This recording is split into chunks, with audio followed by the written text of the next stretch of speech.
Tahukah Anda, Alkitab diberikan untuk mengajari bagaimana cara Anda hidup?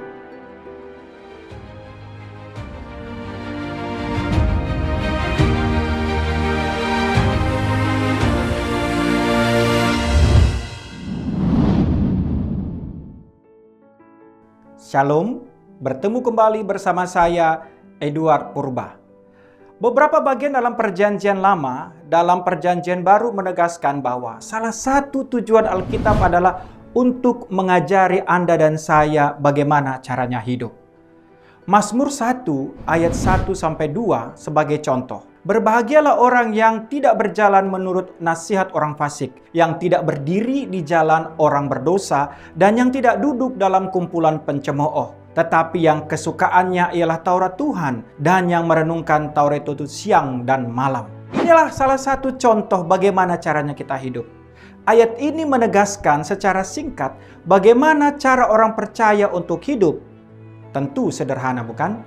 Satu ayat yang juga terkenal, pasti Anda juga menghafal ayat ini, yaitu dalam 2 Timotius 3 ayat 16-17. Segala tulisan yang diilhamkan Allah memang bermanfaat untuk mengajar, untuk menyatakan kesalahan, untuk memperbaiki kelakuan, dan untuk mendidik orang dalam kebenaran. Dengan demikian, tiap-tiap manusia kepunyaan Allah diperlengkapi untuk setiap perbuatan baik. Bahkan dalam 1 Tesalonika 4 ayat 1 maksud saya tertulis, akhirnya saudara-saudara, kami minta dan nasihatkan kamu dalam Tuhan Yesus. Kamu telah mendengar dari kami bagaimana kamu harus hidup supaya berkenan kepada Allah. Hal itu memang telah kamu turuti, tetapi baiklah kamu melakukannya lebih bersungguh-sungguh lagi. Oleh karena itu, dalam mempelajari Alkitab, untuk tujuan orang percaya untuk dia hidup merupakan hal yang penting. Dengan membaca dan mempelajari dengan cara mengumpulkan, memahami, dan menyatukan semua bagian Alkitab yang relevan dengan suatu topik menjadikan Alkitab sebagai tuntutan hidupmu dan hidupku.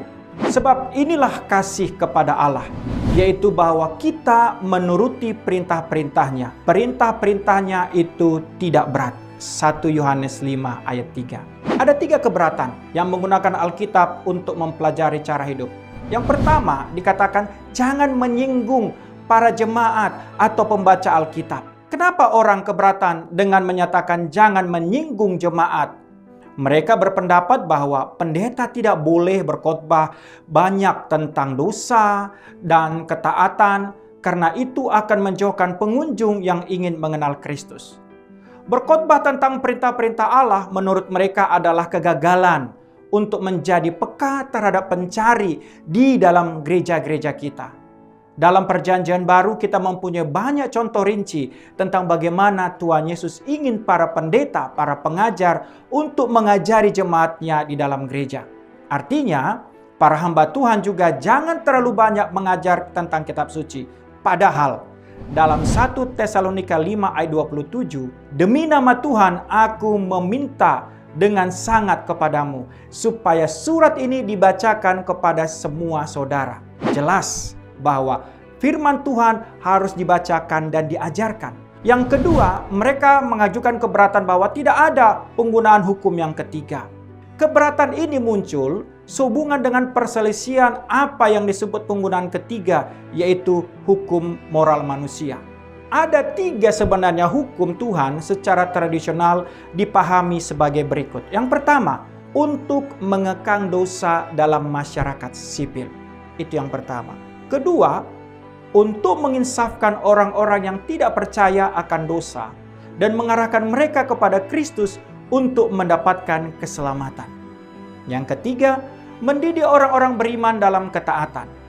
Bagi saya, tidak ada alasan untuk menolak fungsi ketiga hukum ini, di mana Alkitab sebagai sumber dalam bertindak, berbuat, atau beretika bahkan bermoral. Alkitab berkenan dengan Injil bukan tentang cara hidup. Itu keberatan ketiga. Datang dari mereka yang bersikeras bahwa Alkitab adalah Injil, bukan tentang mengajarkan kita bagaimana hidup sebagai orang Kristen.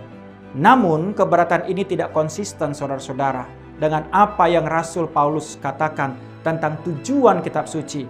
Segera setelah menegaskan bahwa kitab suci mampu memberikan hikmat dan keselamatan melalui iman dalam Kristus Yesus. 2 Timotius 3 ayat 15. Bahkan Rasul Paulus menambahkan pernyataan yang lebih komprehensif tentang tujuan kitab suci. Seluruh kitab suci dihembuskan oleh Allah dan bermanfaat untuk mengajar, menegur, untuk mengoreksi, dan untuk mendidik dalam kebenaran, supaya abdi Allah, yaitu kita, menjadi lengkap, diperlengkapi untuk setiap pekerjaan yang baik. 2 Timotius 3 ayat 16-17. Rasul Paulus tidak mengatakan Alkitab diberikan hanya untuk mengajarkan kabar baik bahwa Tuhan Yesus mati karena dosa-dosa kita. Tapi tujuan kitab suci juga mencakup pelatihan dalam kebenaran, sehingga setiap orang Kristen dalam mengikuti ajaran kitab suci dapat diperlengkapi untuk setiap perbuatan baik. Jadi, ajarkanlah doktrin melalui praktik hidup atau etika kita, di mana kita sebagai pelakunya. Seperti yang dikatakan Rasul Paulus, bahwa tanggung jawab kita adalah untuk menyatakan seluruh maksud Allah. Kisah Rasul 20 ayat 27. Tuhan Yesus memberkati. Dunia maya dan nyata, dua dunia yang saling terhubung dan mempengaruhi. Tapi, bagaimana kita bisa mewarnai kedua dunia ini? Dengan pikiran Kristus, kita bisa mengubah dunia menjadi tempat yang lebih baik. Mari kita mewarnai dunia maya dan nyata dengan pikiran Kristus.